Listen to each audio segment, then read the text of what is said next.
This week on Network Africa, it's all about unions, crisis, steps toward peace, the fight against abuse, controversy, and honor. Welcome to the program. I'm Cynthia Are.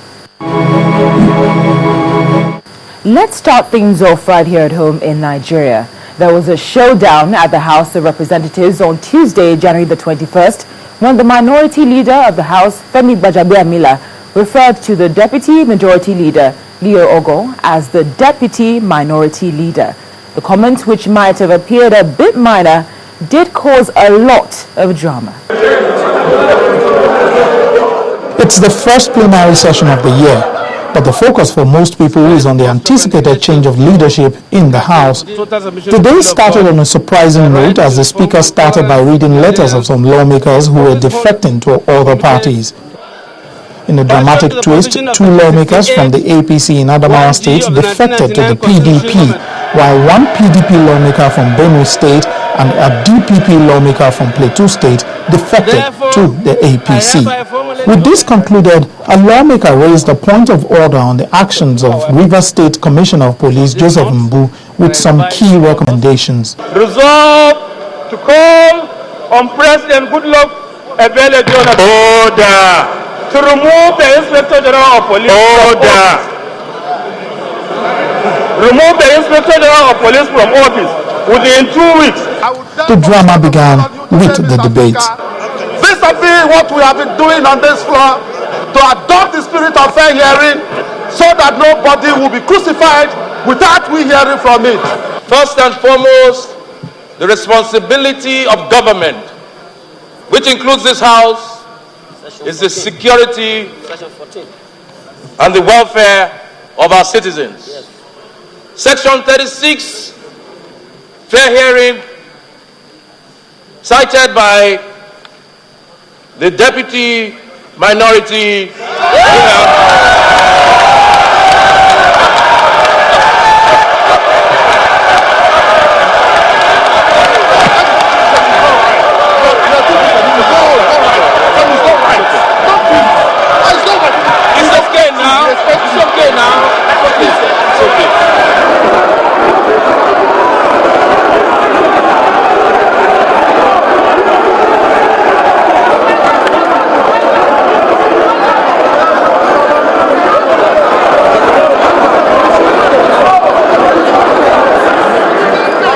Almost 20 minutes later, when order was restored, the Speaker gave the minority leader a chance to explain what the Speaker described as an expensive New Year joke. In making that statement, I took cognizance. It was a statement of fact.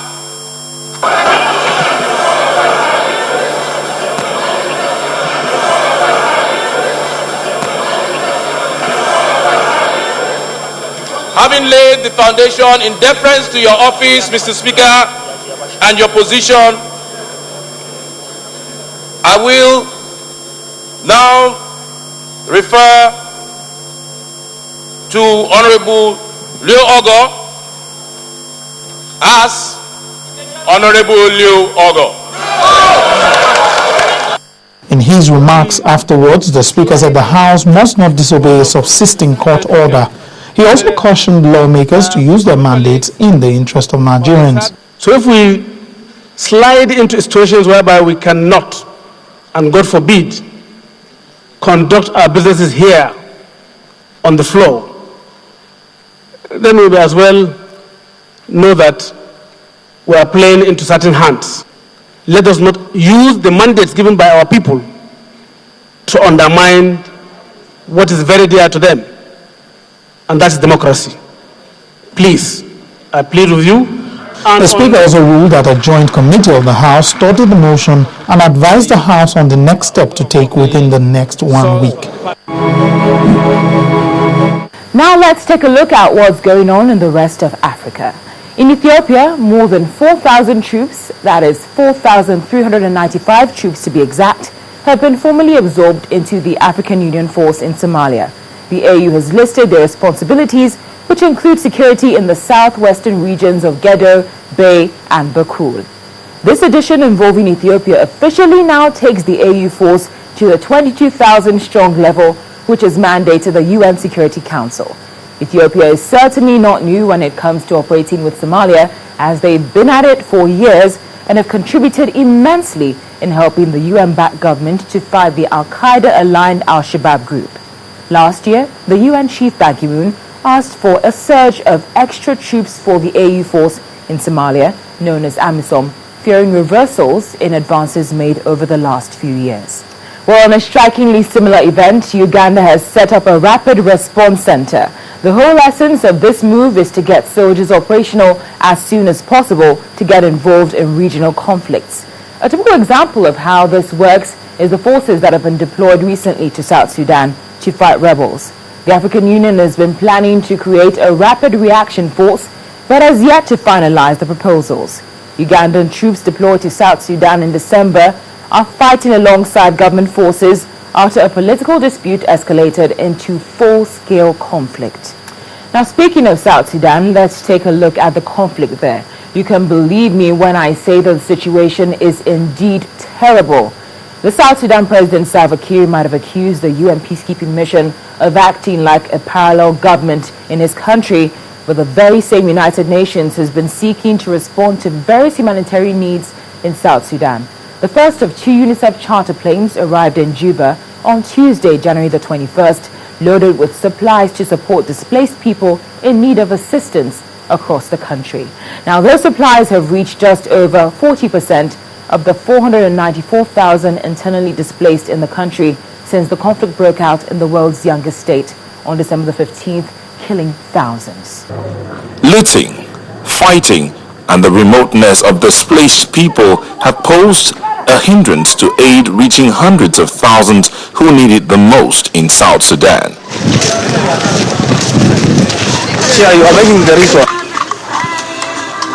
Large numbers of people are believed to have fled into the bush from towns such as Bour, Malakal, and Bentiu, where rebels and government troops are battling for control.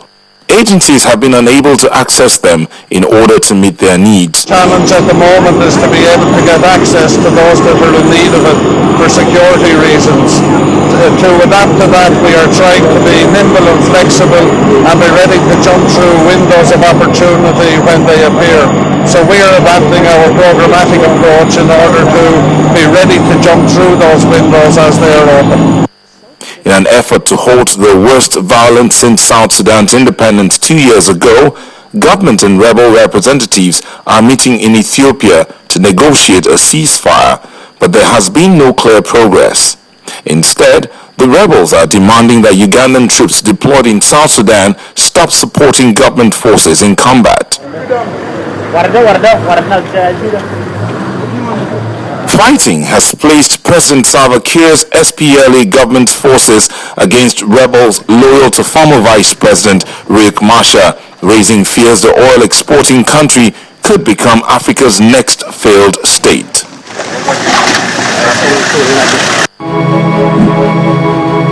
Well, if you've been following the story of the crisis in South Sudan, then you would recall the hospital incident in Bour where patients were killed on their beds. This was considered a new low in terms of attacking survivors. And so I had a conversation with the SPLA spokesperson, Philip Agure, not only to find out more about the situation in South Sudan, but to clarify if that gory incident actually happened. We hear that you've been able to retake Malakal. Is that true? Yes. Oh, that's great. What about Bour? What's the situation in Bour? Bour is in full control of it. SPLA is in full control of Bour town, and there's nothing happening. The situation is stabilizing, and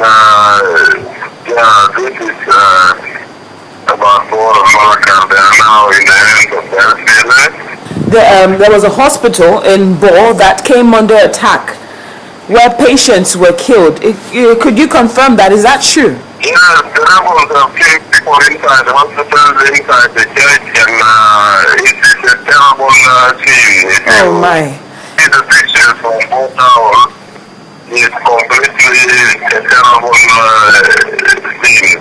Elderly people, children were killed inside the church, people were killed inside the hospital. Did you also just say that not only were people killed in hospital, but they were also killed in church? Is that what you said? Yes, many people were killed in the church more than the one of the hospital events. Well, from that conversation, you could hear that the unfortunate incident actually took place in the town of Bour in South Sudan.